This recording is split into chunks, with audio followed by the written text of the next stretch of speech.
Paz do Senhor Jesus Cristo, meus queridos irmãos e irmãs. Faremos hoje uma análise exegética do Salmo 29, a partir de uma perspectiva judaica tradicional, considerando o contexto cultural, religioso e linguístico do mundo hebraico antigo. Vamos versículo por versículo do texto, dentro do Tanakh, a Bíblia hebraica. Vamos iniciar nosso estudo? Preparados? Vamos em frente então.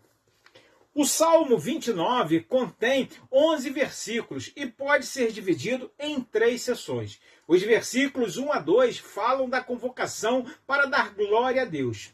Versículos 3 a 9 relatam a descrição majestosa da voz do Senhor, dominando sobre a natureza, especialmente no contexto de uma tempestade. E versículos 10 a 11, onde há uma conclusão sobre o domínio eterno de Deus e uma bênção de paz ao seu povo. O Terrelim 29 é um exemplo notável de poesia hebraica antiga, possivelmente escrito durante o período do Primeiro Templo.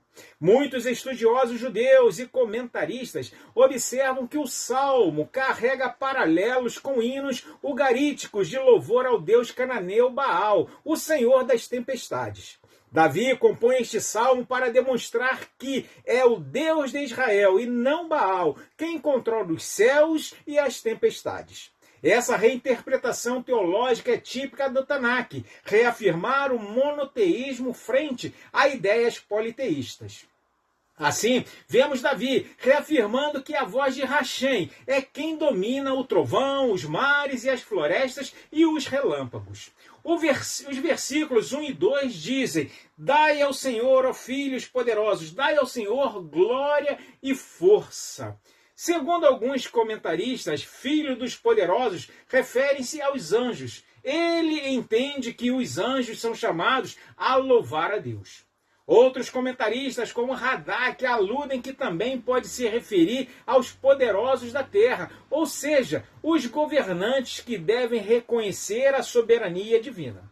Por sua vez, o Midrash Terrelim 29 interpreta filhos dos poderosos como Israel, que é chamado de filho primogênito de Deus, conforme Êxodo 4:22, que diz: então dirás a Faraó, assim diz o Senhor, Israel é meu filho, meu primogênito. Assim, Israel que deve tributar glória a Deus pelo que ver na criação. Os versículos de 3 a 9 falam da voz do Senhor. O termo Kol Hashem, a voz do Senhor, aparece 7 vezes, o que os sábios veem como paralelo aos 7 céus, Midrash, ou às 7 semanas entre o Pessah e Shavuot. Cada menção está associada a uma força natural. Se não, vejamos. O verso 3, a voz do Senhor ouve-se sobre as águas.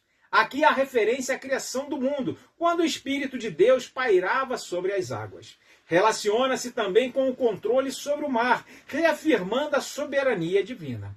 O versículo 4 diz: a voz do Senhor é poderosa, a voz do Senhor é cheia de majestade. Vemos aqui que o poder de Hashem se revela nas forças naturais, que ele comanda como raios e trovões. O versículo 5 diz: a voz do Senhor quebra os cedros. Sim, o Senhor quebra os cedros do Líbano. Refere-se às árvores do Líbano, conhecidas por sua força. A tempestade quebra até os mais fortes dos seres criados, mostrando o domínio divino. O Midrash interpreta que os cedros simbolizam nações arrogantes, aludindo à queda dos poderosos diante de Deus. O versículo 6 diz: ele os faz saltar como um bezerro, ao Líbano e Sirion, como novos unicórnios. Líbano e Sirion são nomes simbólicos de montanhas. Sirion é o Monte Hermon. A ideia é que até as montanhas tremem diante da presença de Hashem. O Talmud ensina que trovões foram criados para retificar o coração do ser humano que teme a Deus. O verso diz que a voz do Senhor separa as labaredas de fogo. Refere-se aos raios controlados por Deus. O Zohar, no volume 2, 234, parte B, interpreta os raios como forças espirituais que descem ao mundo por meio da voz divina. O verso de número 8 afirma: a voz do Senhor faz tremer o deserto. O Senhor faz tremer o deserto de Cádiz. A interpretação aqui pode ser literal. O deserto de Cádiz é sacudido pelas tempestades, mas também pode ser alegórica, como o deserto representando o vazio, um vazio que até reconhece o domínio divino. No versículo está escrito: a voz do Senhor faz parir as servas e descobre as florestas. A voz de Deus é tão poderosa que pode causar até os partos das servas prematuramente. Tal é o susto e temor provocado. O Midrash Terrelim liga esse versículo à revelação do Sinai, cuja voz divina foi tremendamente que fez os animais e humanos tremerem. Os dois últimos versículos trazem uma conclusão teológica quando diz: o Senhor se assentou sobre o dilúvio, o Senhor se assenta como rei perpetuamente. O sábio Rashi conecta com o dilúvio de Noé, mostrando que Deus não apenas criou, mas julga e governa a história. Radak, outro sábio, destaca a realeza eterna de Deus como tema do Salmo. Por sua vez, Ibn Ezra interpreta que a tempestade, símbolo de caos, é governada por Deus. Ele traz ordem ao caos, como fez no início da criação. O verso 11 diz: o Senhor dará força ao seu povo, o Senhor abençoará o seu povo com paz.